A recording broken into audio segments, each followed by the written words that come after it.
Okay, Asia session done.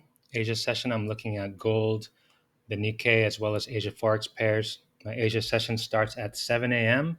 and about 15 to 20 minutes before my session, I'm looking at all my pairs to see if there's any setups for today. So on gold, what I saw was the last week breakout level is right here. This is the last time the weekly bar broke out. And then you have the day breakout level right here. So 7 a.m. when I'm looking at the charts, before 7 a.m., I see that price is still inside that range. And when price is within this range, you have the weeklies pushing down, daily pushing up, and you get this tight coiling. So I did not want to get caught up in this, and I needed to see a breakout of that range. So I immediately I just tossed this aside. I didn't look at gold. I prefer to trade gold in New York, anyways. But in terms of a bias, monthly bias was bullish, monthly breakout level bullish, daily breakout level is bullish. And at the time, the weekly was bearish. I'm always trying to find the ideal setups for me are in the direction of at least two of them. So I'd be looking for buys.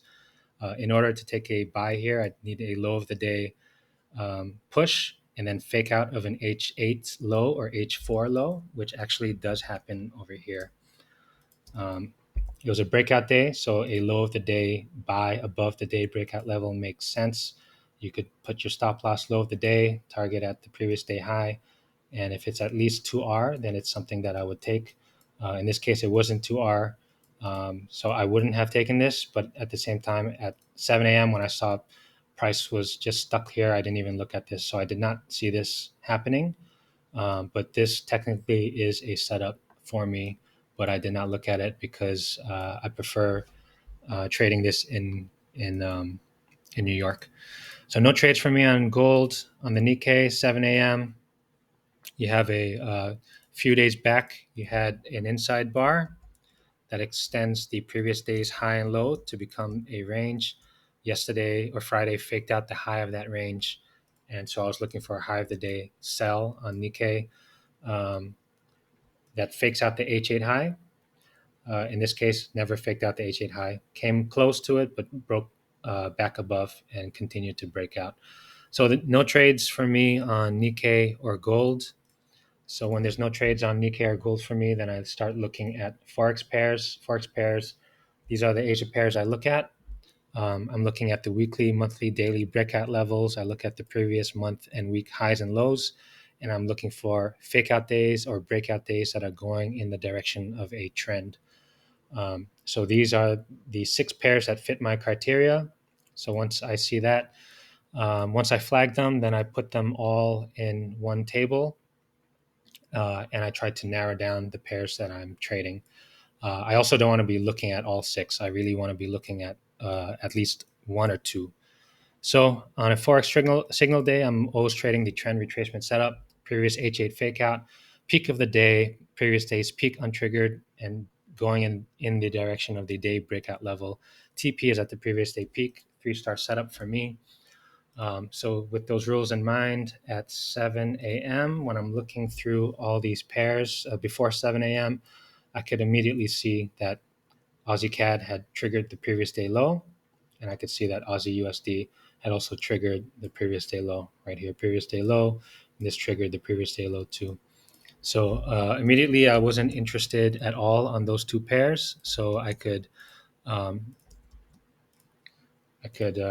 remove those from my watch list and just focus on these 4.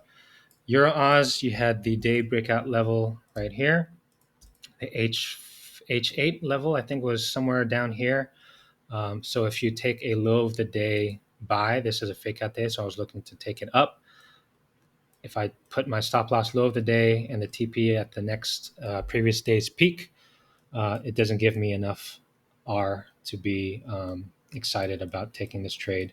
In Asia, you can see in my previous videos, I talk about locking in the highs and lows of the day.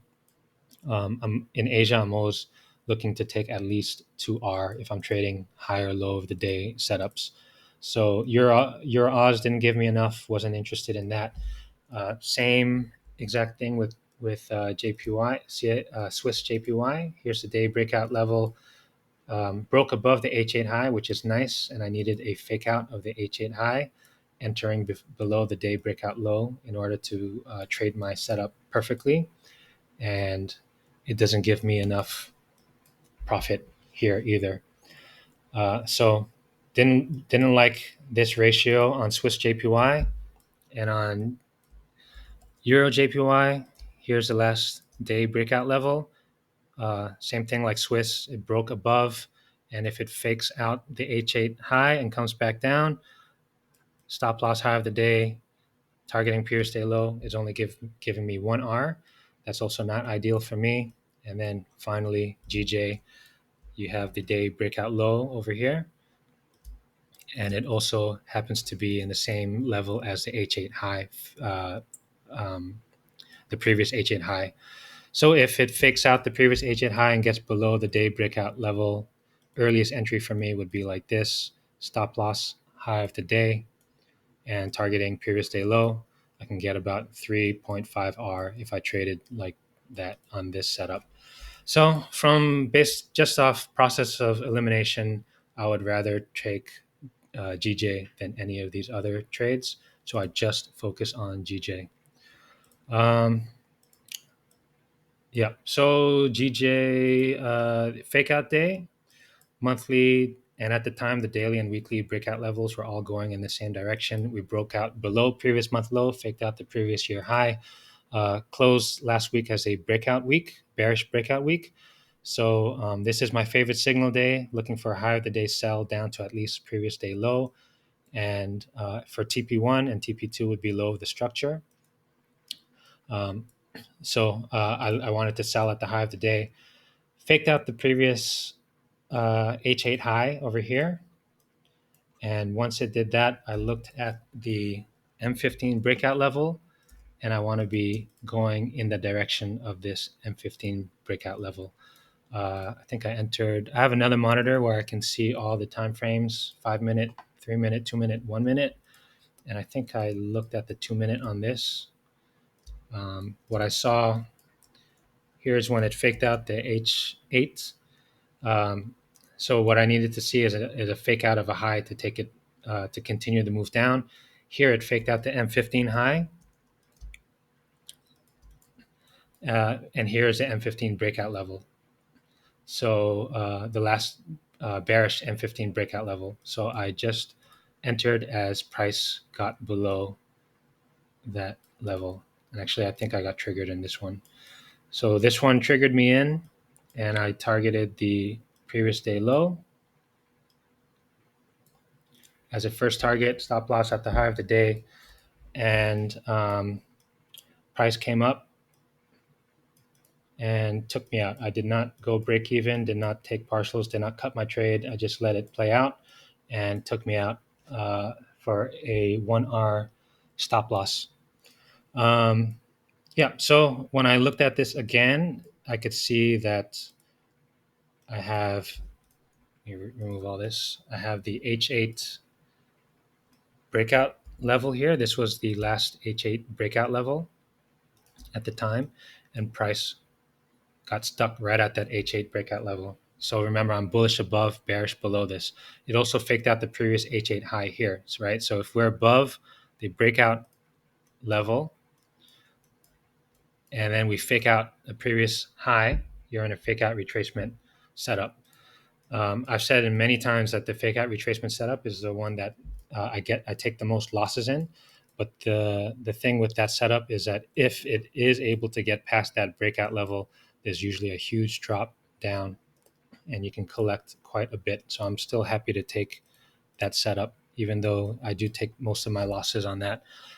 You can see there's a ton of room down here, where price could go. And at the time that I took the trade, the monthly, daily, weekly, everything was bearish. So to me, it's still something valid to take. It just didn't work out for me. I did see that H8 breakout level, and I did think should probably wait till that gets taken out or cut my trade if it stops there. But like I've said before, sometimes in that setup, I just have the blinders on, and I just hoping that it'll continue to to drop at least down to this H4 range low.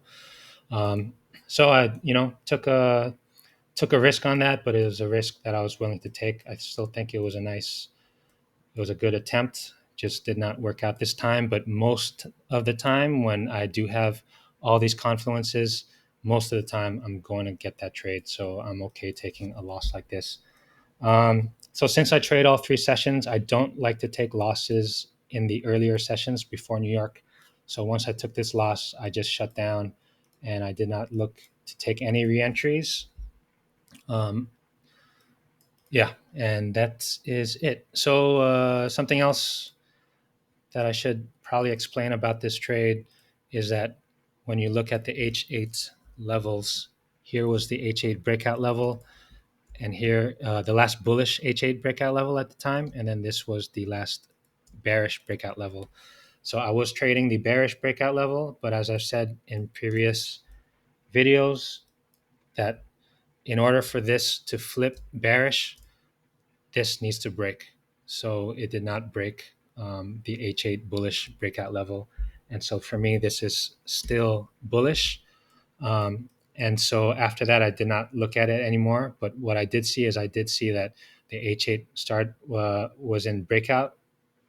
Let me go on the 5 minute here. The H8 was now in breakout above the previous H8 high. And I actually love to see that because what happens is when the H8 closes, this breakout level now moves up. So now my H8 breakout level is higher and it also is in the same area as the day breakout low, week breakout low. There's a ton of confluences here right now. So this is an area that I'd be looking to um, see how price behaves in this area now. We're also coming up at the high of the H8 range as well. So I still like GJ, but it just didn't work out for me in Asia. I'm not going to take any aggressive trades anymore. Once I take a loss before New York session, I trade more defensively. I still take the same setups, but I don't take any unnecessary risks, especially on a Monday. Um, there are setups every day, every session. I don't need to take anything stupid. I don't need to chase my money back or anything like that. There'll be plenty of attempts. So that's it. One loss on GJ. Did not take any Nikkei trade. There was a nice trade here on gold. Wish I had seen that, but I did not like where it was moving in the beginning, and I tossed that aside. So that's it. Now waiting for London.